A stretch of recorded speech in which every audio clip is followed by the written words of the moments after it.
Shalom, bien-aimés dans le Seigneur, que la grâce du Seigneur vous soit accordée.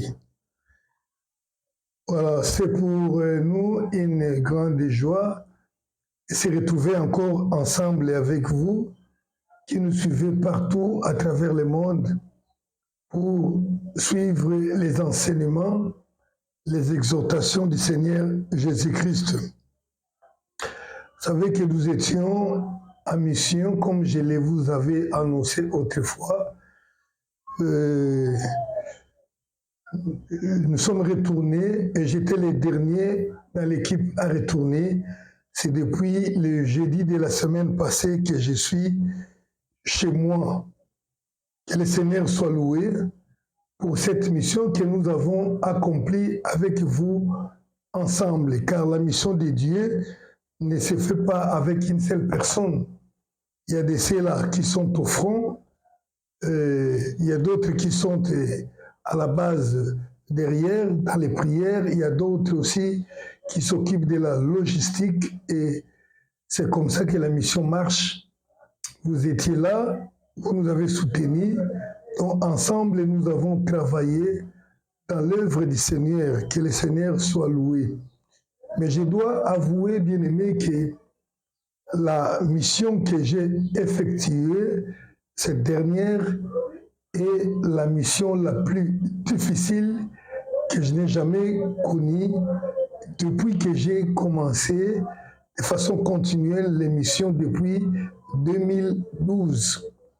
Et la mission est la plus difficile, mais elle est aussi la plus glorieuse par rapport à tout ce que le Seigneur a accompli. Vous savez, cette mission a été préparée dans des conditions difficiles. D'abord financièrement, mais le Seigneur a quand même pourvu. Vous savez, un jour avant le départ, je devrais essayer les machines que nous utilisons, les baffles pour les sons, les micros, les vidéoprojecteurs. Il s'est avéré que tout était tombé à panne. Alors que nous les utilisions, tout ne fonctionnait pas. Nous sommes bâtis pour pouvoir réparer ce qui était réparable. Et je suis allé même louer une vidéoprojecteur pour les services. Nous sommes allés, comme vous avez vu certaines images, par bateau. C'est un bateau cargo, c'est pas un bateau, c'est pas un bateau de passagers. Donc, on passe la nuit comme ça dehors. C'est comme ça que tout le monde voyage. On ne se plaint pas. C'est parfois le rythme de notre pays. Mais ce qui m'a étonné, c'est pour ma toute première fois, le lendemain, donc après le jour où nous avons quitté, je suis tombé malade. Je suis tombé malade pendant les 3 jours, qui ont suivi. J'étais vraiment malade. J'ai commencé à prendre certains médicaments. D'ailleurs, je n'avais pas pensé à cela. Mais d'habitude, on prend toujours les médicaments qui peut nous servir contre les diarrhées, des choses comme ça. Là. Il n'y avait pas même une cure de malaria. Heureusement que l'ami qui était avec nous en avait. J'ai pris, c'était incomplète, et puis une autre partie est disparue. Je l'ai perdue comme ça dans les désordres que nous avions là. La fièvre ne baissait pas. La nuit d'avant l'arrivée, je priais le Seigneur, il n'y avait plus de médicaments. Je passais toute la nuit avec la fièvre. Le matin, je me réveille et puis la fièvre est partie. C'est jusqu'aujourd'hui que c'est là, c'est fini. Nous sommes arrivés, on a commencé, il y avait la conférence pour les serviteurs de Dieu. Il y avait également une séance aussi pour les dames, pour les mamans, et la dame qui nous accompagnait, la sœur Doukas, elle a tenu aussi cette réunion avec les mamans. Et il est arrivé encore aussi que nous avions, disons, je voulais dire que une autre personne dans l'équipe, nous étions à 5. Moi et mon ami, le collaborateur pasteur Bienvenu Massia, avec qui nous faisons des missions ici en Afrique souvent, il est tombé malade le jour suivant, donc après l'ouverture de la conférence. Mais nous n'avons pas voulu signaler à l'Assemblée, sinon ça serait pour un scandale ou quoi. Nous avons continué dans la prière et puis il s'est rétabli sans que les autres comprennent. Nous sommes allés, vous savez, le Seigneur a vraiment agi. Il y a les églises qui se sont alliées avec nous, c'est-à-dire ils ont demandé notre direction parce qu'ils ont vu que nous enseignons la saine doctrine. Ils voudraient être dirigés ou encadrés par une mission, une église qui enseigne la saine doctrine. Il y a aussi une nouvelle église qui a été implantée. Vraiment, tout s'est passé dans de très bonnes conditions. Alors que l'ennemi, pendant que nous étions même là, un groupe d'intercession de l'église qui nous a fait récit, on a le message que voilà, l'un d'eux mourra dans cette mission. La dame était ciblée, elle va mourir, elle ne rentrera pas. Il y avait beaucoup de menaces, même avant notre départ. Il n'y avait pas que ça. Même la situation sécuritaire du pays était vraiment médiocre dans ce coin-là. Imaginez-vous, une semaine avant notre départ, il y a tout un bateau qui avait été piraté, détourné par les bandits, les assassins, dont on a connu la disparition d'environ 100 personnes. Il y a eu des morts et des disparus. Et avant que nous puissions quitter Kinshasa, il y avait quelques militaires des services marins qui avaient été assassinés. Et donc c'était sérieux. À un certain moment même, je voulais que la mission puisse être reportée. Mais le lendemain, le Seigneur nous parle. Il ne parlait pas de l'insécurité, il parlait qu'il avait des armes qui attendaient notre mission dans ce coin-là. C'est comme ça que nous nous sommes fortifiés. Et le Seigneur a promis de nous garder à l'aller comme au retour. Cela s'est fait de la même façon que le Seigneur l'avait promis. Qu'il soit loué et soyez bénis, vous tous qui nous accompagnent, qui nous accompagnera toujours dans cette histoire. Que votre part vous soit aussi reconnue dans les ciels. Amen. Je voudrais partager avec vous, avec le peuple de Dieu, un message que le Seigneur m'a donné et que j'estime être un message qui concerne l'Église du Seigneur Jésus-Christ. Je suis arrivé le jeudi, donc je crois que c'était le 20 avril. Samedi, le 22, donc la nuit du samedi au dimanche, du 22 au 23 avril, j'ai eu un songe qui m'a bouleversé un peu. Excusez. Je me suis retrouvé dans ce songe-là. J'étais avec mes enfants, c'était les enfants biologiques qui sont sous mon toit ici. Je leur prodiguais des conseils. En fait, c'est comme si je m'inquiétais. Je disais à mes enfants, il faut tenir bon. Il faut tenir bon, il ne faut pas renier Christ quoi qu'il arrive. Parce que les moments arrivent. Vous serez dans des difficultés, vous serez maltraités, persécutés. En tout cas, n'essayez pas de renier le Seigneur.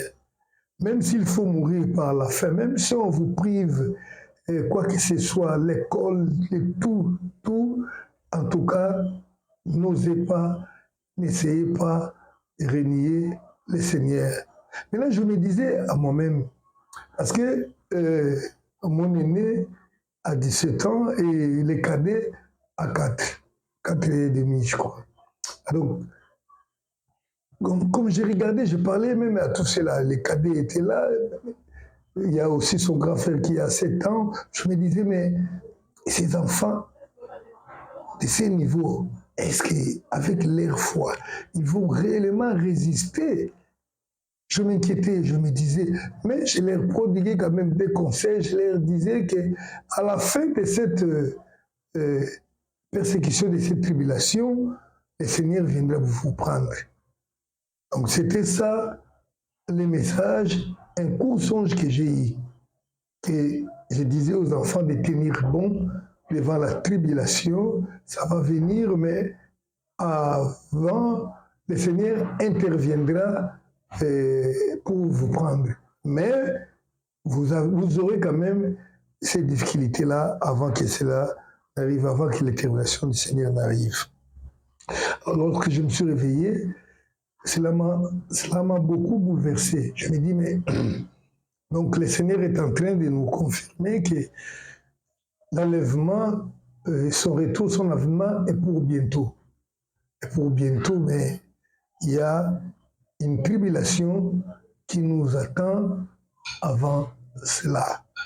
J'ai réfléchi, j'ai regardé, mais quand j'ai partagé ce message avec un frère, il me dit, oui, ce message ne concerne pas simplement tes enfants biologiques, mais ça concerne tous les enfants qui habitent chez toi et tous les enfants du monde.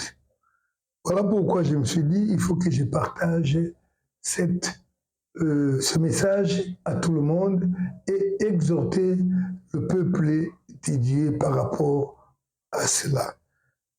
Ainsi, j'ai intitulé cette petite exhortation que Jésus revient bientôt, mais préparez-vous à la tribulation. Jésus revient bientôt, mais préparez-vous à la tribulation. Bien-aimé, c'est une chose vraie. J'ai reconsulté la Bible après avoir lu ou après avoir eu ces songes. Je me suis dit, je sais que c'est vrai, je me suis dit, réellement le Seigneur vient bientôt, il faut que l'Église se prépare.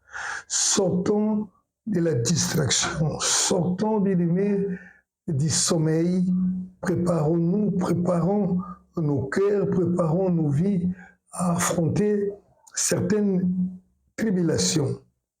Vous savez, il y a des gens qui discutent toujours, est-ce que l'Église passera par la tribulation ou non? Je vous le dis sincèrement que l'Église passera par la tribulation. Mais du moins, il y a une autre tribulation qui est appelée la grande tribulation à laquelle l'Église ne participera pas. La tribulation, il y en a. Ça a été toujours.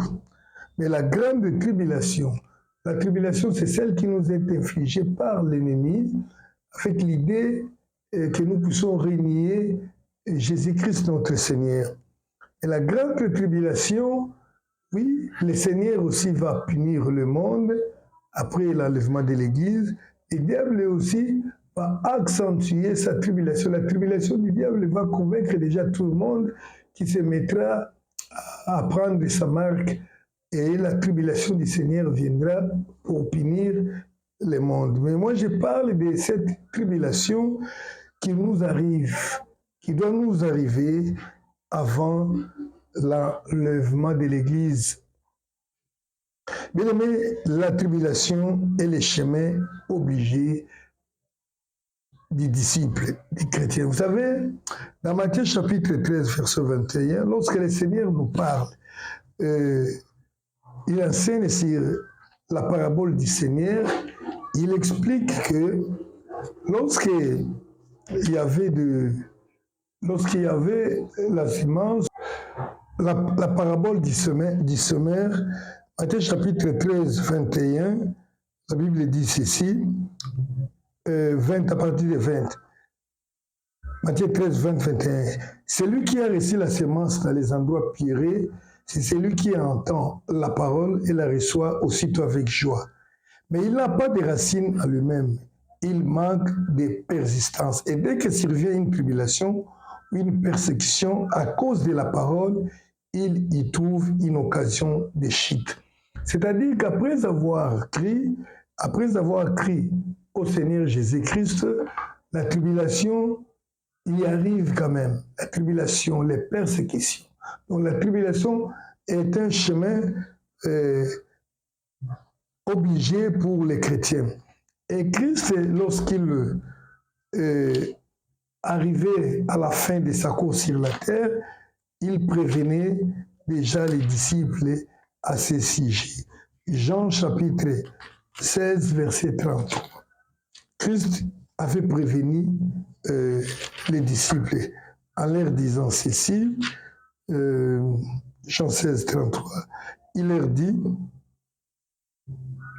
je vous ai dit ces choses afin que vous ayez la paix en moi. Vous aurez des tribulations dans le monde, mais prenez courage, j'ai vaincu le monde. Donc les tribulations sont pour les chrétiens une part normale de la vie chrétienne. Et l'apôtre Paul, en enseignant un jour, il dit, vous savez, il exhortait les peuples, leur disant que c'est par beaucoup de tribulations que nous devons entrer dans le royaume de Dieu. Acte chapitre 14, verset 22. Je parle de la tribulation qui nous arrive bientôt. 22, Acte 14, 22, la Bible dit, fortifiant l'esprit des disciples, les exhortant à persévérer dans la foi, en disant que c'est par beaucoup de tribulations qu'il nous faut entrer dans le royaume de Dieu. C'est une part normale. Mais ce qui m'étonne, ce qui me fait peur, c'est que même les petits-enfants, même nos enfants qui sont petits, tout ce que vous voyez venir avec nous à l'église innocemment, même ceux qui n'ont pas officiellement été baptisés, mais parce qu'ils sont parfois nos enfants, parce qu'ils sont les enfants des chrétiens, ils connaissent, ils ont aussi la foi, ils connaissent le Seigneur Jésus-Christ. Tous ces gens-là, on parle à la prédication. C'est ce qui m'a étonné, parce que la plupart de ceux avec qui j'ai parlé étaient réellement des enfants à qui on ne peut pas penser grand-chose. La tribulation est prête. Bien aimé, l'apôtre Paul en a connu de tout genre dans sa vie, dans sa mission. Partout où il allait, il s'est trouvé dans des tribulations, des très grandes tribulations. Alléluia. L'apôtre Paul et l'apôtre Jean en a pris part. Et l'Église aussi est destinée à la tribulation. Apocalypse chapitre 2, versets 9 et 10. Voilà, le message est vraiment court. L'Apocalypse chapitre 9, chapitre 2 plutôt, versets 9 et 10. Je vais lire rapidement. Je connais ton affliction et ta pauvreté, bien que tu sois riche, et les calomnies de la part de ceux qui se disent juifs et ne le sont pas, mais qui sont une synagogue de Satan. Ne crains pas ce que tu vas souffrir. Voici, le diable jettera quelques-uns d'entre vous en prison, afin que vous soyez éprouvés, et vous aurez une tribulation de 10 jours. Sois fidèle jusqu'à la mort, et je te donnerai la couronne de vie. Ce message est le message donné à l'une des églises de l'Apocalypse, à l'une de 7 églises que nous connaissons de la Bible.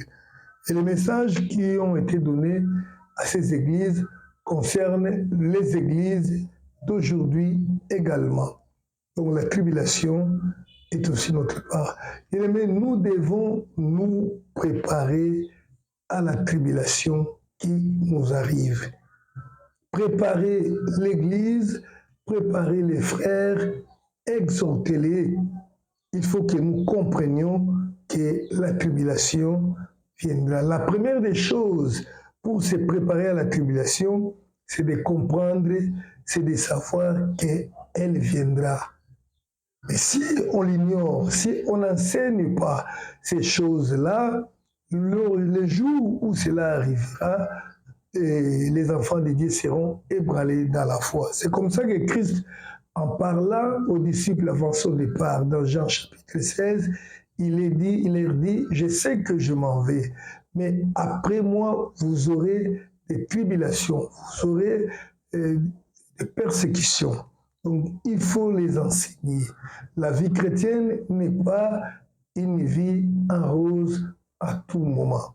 Vous savez, même là où nous sommes venus de la mission, on a connu beaucoup de problèmes, mais nous savons que tout cela est mis sous le compte des tribulations parfois. Il faut enseigner, les souffrances, les difficultés doivent arriver. Il y a certaines personnes qui estiment que la chrétienté d'aujourd'hui n'a pas de tribulations. Non, je vous dis sincèrement, même dans ces pays dits démocratiques, il y a des tribulations. Mais le problème, c'est que la plupart des églises se sont compromis. La plupart des églises se sont arrangées du côté du monde, du côté de leur gouvernement, pour ne pas offenser le monde, mais pour offenser Dieu.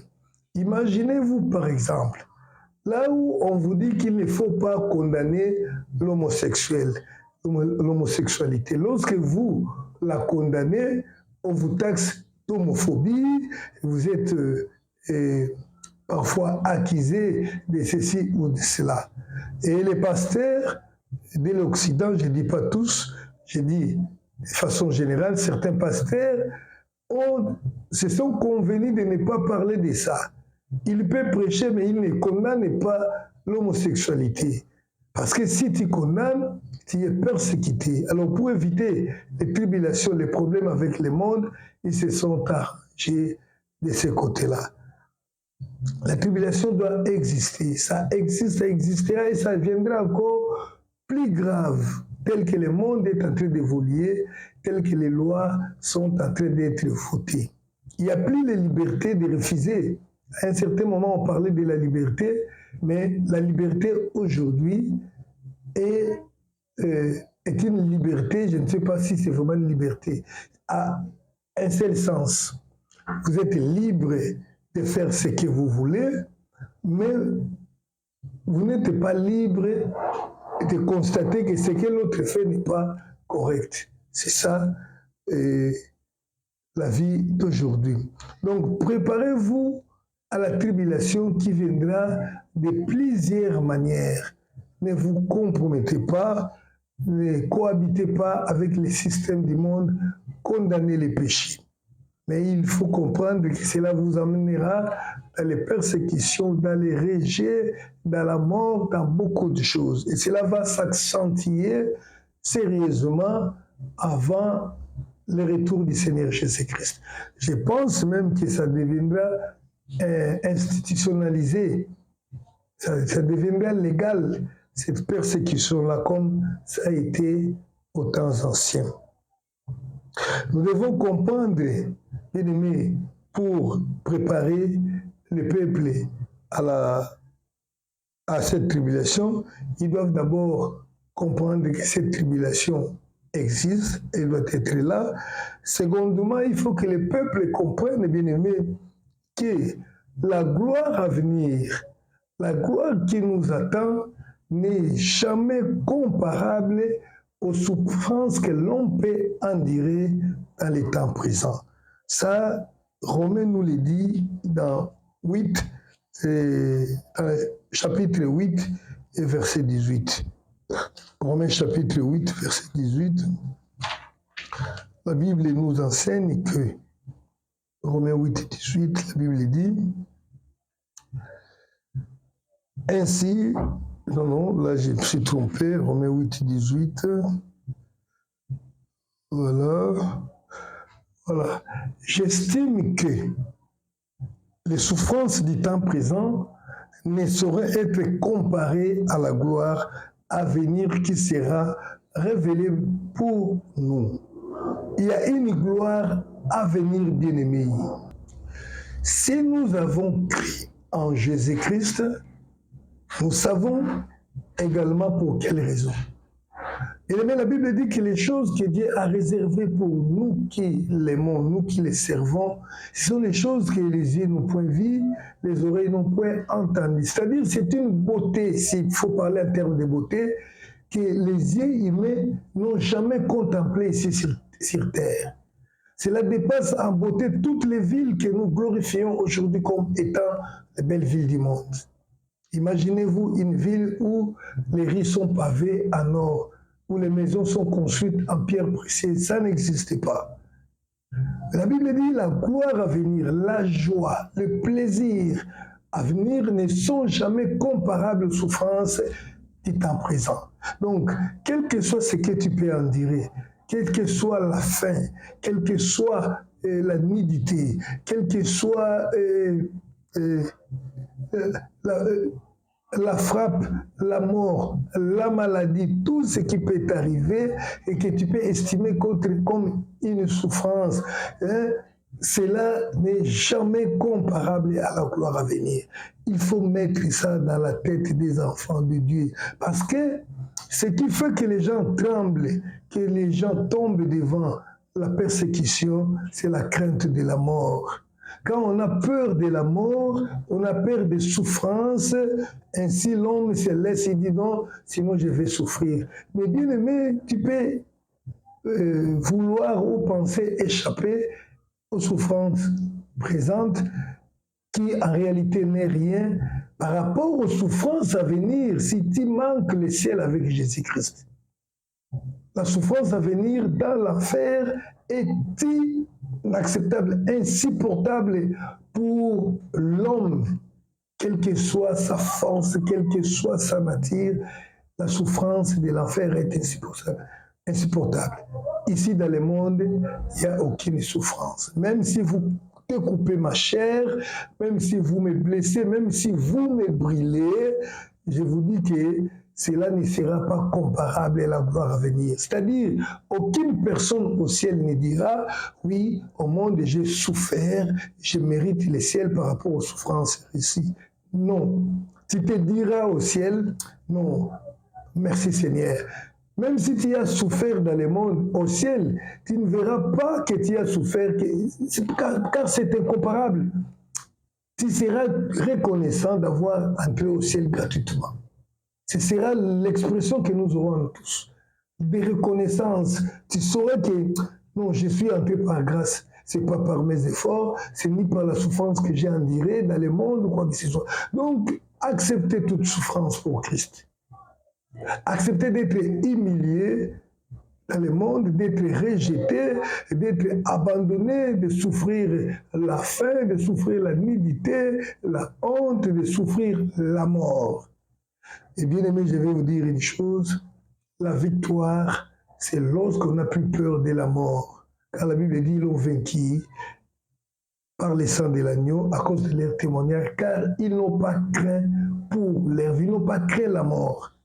Si vous avez encore la peur de mourir, de souffrir, bien aimé, vous êtes, je dirais, une cible facile pour, donc une proie facile pour la persécution à venir. Et la Bible dit que, la Bible nous rassure que rien ne peut nous séparer de l'amour de Dieu, ni la tribulation, ni la souffrance, ni la misère, ni la joie, ni quoi qu'elle soit.